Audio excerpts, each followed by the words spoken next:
大家好，我是老赵。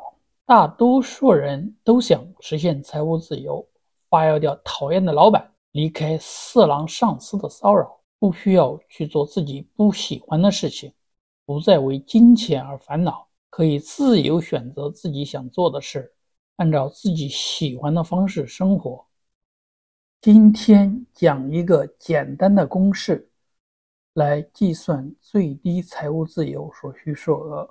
所谓财务自由，就是你目前的总资产加上以后产生的收益，足以支付你以后的日常生活。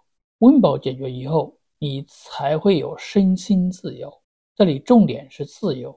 我们每个人从出生到上学受父母管制，上学后受老师的管制，工作后受老板的管制，大多数人一辈子都没有真正的自由过。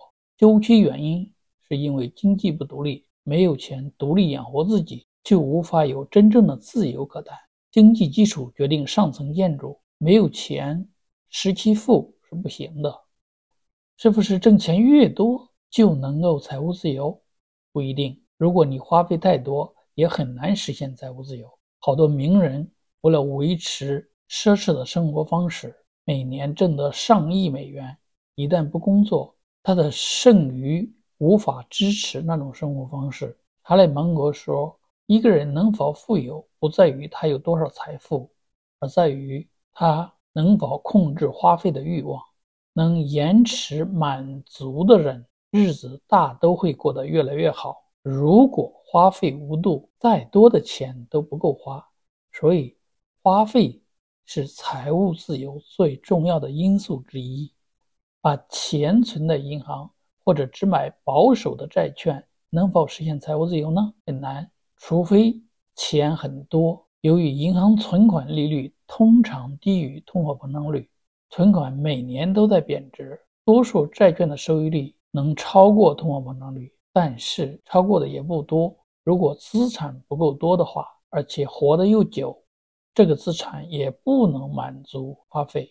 所以为了财务自由，你必须去投资能产生收益的资产，而且投资收益率至少要跑过通货膨胀加上无风险债券收益率。因此投资和通胀是财务自由的另外两个重要因素。现在很多人都想提早退休，30岁就想躺平了，而且现在的生活医疗水平高，活得又久，财务自由要考虑到从退休到死亡期间所有的开销，所以寿命也是财务自由的一个因素。我们总结一下影响财务自由的因素：花费、通胀、寿命和投资。接下来我们讲财务自由数额的估算方法。巴雅族，也就是财务独立早日退休族倡导的4%法则如果想了解什么是4%的法则的话，请看 The Trinity Study 里面详细介绍了什么是4%法则。4%法则是每年从总资产中取出不超过4%的钱去花费，这笔资产能维持30到40年。如果你67岁退休，它能支撑你到97至107岁。这个资产对于99%的人应该是可以了。但是如果你幸运的活过97或107岁，没钱了又怎么办呢？待会我们会讲怎么解决这个问题。中国人民的老朋友胡润先生2021年公布了中国人财富自由门槛，他将不同城市、不同家庭的财务自由档次分为入门级、中级、高级和国际级4个阶段，并根据中国城市1线、2线、3线城市进行了具体的量化。1线城市财务自由的入门级门槛1900万元净资产，这其中包括住房、车子、收入、存款和投资等等。2级城市1200万，3级城市600万，最高级的国际级财务自由净资产需要3.5亿。公布后争议不断，有人批评这是社会达尔文主义，有人说他贩卖焦虑，为自己挣钱，还有人说自己的人生不用被别人设定的财富数字，绑架。每个人都有自己的生活方式，财务自由的数额不可能是一个简单的数字。另外一种估计方法是根据帕雷托法则，也就是28法则。这世界上20%的人占80%的财富，80%的人仅占余下20%的财富。如果你的财富能达到所在地区、城市或国家的 top 20%的时候，你就算财务安全了。如果还想上一个台阶，20%的20%，也就是4%， top 4%，你就算财务独立了。如果能达到 top 1%的话，你就算彻底财务自由了。还有一个简洁的估算方法，根据统计，一个人完全不能自理，必须住养老院，要专人医护，到死平均要长达5年。按2人来计算，只要你的资产能支付2人最后5年的花费，也就算财务自由了。按照美国当前的医护花费是300到500万美金。还有一个估算方法，财务自由数额等于2倍的资产翻一番所需要的时间，再乘以花费。比如，如果收益率10%，根据72法则，7年多翻倍，然后是2倍的这个翻倍的时间，就等于2乘7等于14，我们就算15倍的花费，你就能拥有永远花不完的钱。12%大概6年翻一番，也就是12倍的花费，你就能财务自由。15%就是5年翻一番，也就是10倍的花费，你就财务自由了。5%呢，15年翻一倍，2个15就是30倍花费，你就可以实现财务自由了。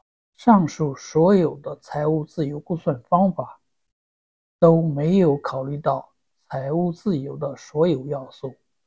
有的方法寿命有限制，有的方法没有考虑到通胀，有的方法没有考虑到个人的生活方式和花费。那么到底多少钱才能实现财务自由，有一辈子都花不完钱呢？有没有一个简单的公式来计算最低财务自由所需要的数额呢？还真有。这个公式考虑到了寿命、通胀、花费和投资各个方面。这个公式可根据复利公式推导出来，它就是通胀调整后的花费除以通胀调整后的收益率，这个 W 就是最低财务自由所需要的金额，这个 E 是花费，I 是通胀率， R 是收益率，说你的投资收益。所以分子部分就可以理解为是通胀调整后的花费。简单的说就是每年取出的花费随通货膨胀而调整，你的花费随通货膨胀每年增长。分母是调整后的收益率，也就是说你的投资收益率减去通货膨胀率呢，等于无风险收益率。这个分母呢，你可以取4%。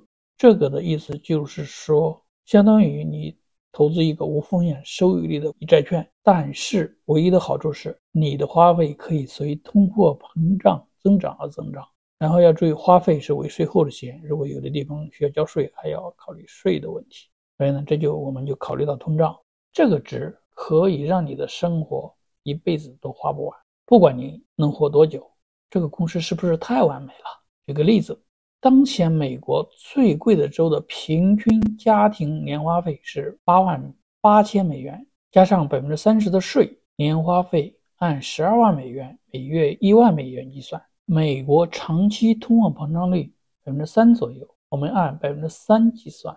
当前无风险收益率20年期以上的国债4%到5%，我们按4%来计算。我们需要的投资回报率是3%加上4%等于7%，这个投资回报率是很容易实现的。所以我们通过这个公式计算，我们需要的最低的财务自由数目是12万除以4%，也就是12万乘以25等于300万。有人会质疑了，现在通货膨胀远高于3%，300万根本不够。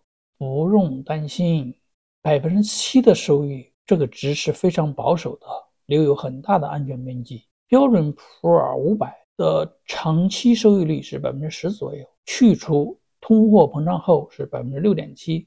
优秀公司的收益率15%左右。另外，你的花费也可以留有安全边际，多算一点。经济低迷时，也可以砍掉一些不必要的花费，或者搬到生活费便宜的州或者国家。实在不行，算出总数后再加上30%左右的安全边际。我们从实际操作上再来分析这个数目是否合适。总资产是25份的花费，我们取出10份用于相对保守的投资，比如债券、银行存款等等，另外15份全部投资于能产生至少 7% 的股票或股债组合。头10年只从保守投资中取出生活费，7% 的投资收益率，根据以往视频讲的72法则，也就是10年多一点，资产翻1倍。所以10年后股票投资的部分至少翻倍，就算不到1倍，增加到10份的花费也行。另外保守投资的部分多少也有收益，足以支撑通货膨胀的花费。以后每个10年重复这样操作，钱永远都花不完。按照这个逻辑，25倍是有安全边际的，25倍正好和 4% 的取出率相吻合。其实10倍或到30倍的花费都可能实现财务自由，主要是看你的投资收益率了。等你达到这个目标后，再增加至50倍甚至是100倍的花费，你就有更大的安全边际了。当你的股息收益大于花费，你就不在乎股市的涨跌了。你可以根据自己的生活方式和花费、当地的通胀水平，以及你的投资风险承受能力和投资水平，再加上一定的安全边际，去计算自己的财务自由所需数额。财务自由是一辈子的事，不是说你达到了财务自由就不管不问了。你可以不再为钱而工作，但你还必须坚持投资，去对抗通胀，去做自己想做的事情。好，今天就讲到这儿，下集我们讲个人投资者如何实现财务自由的目标。拜拜。